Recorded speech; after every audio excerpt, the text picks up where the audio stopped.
Attention to all senior citizens, kakapasok lang na balita, higit 4,000 seniors na walang pensyon tumanggap ng cash. Sa video na ito, pakitapos hanggang sa dulo para malaman ang buong impormasyon.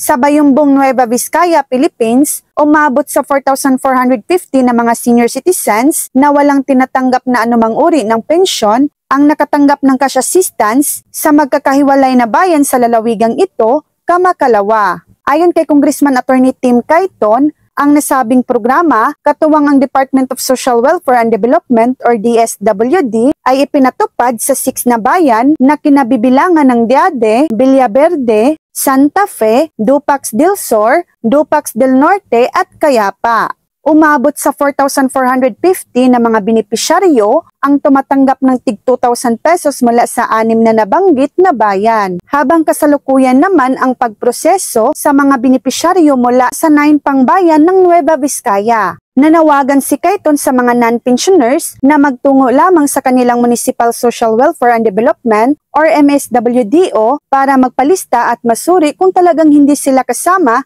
sa mga regular na tumatanggap ng pensyon. Matatandaan na naghain ng House Bill number 2691 o ang Universal Social Pension si Cayton na naglalayon na mabigyan ng 1,500 pesos bawat isa ang lahat ng mga senior citizens sa bansa bilang monthly social pension anuman ang katayuan sa buhay. So yan lang po ang latest update.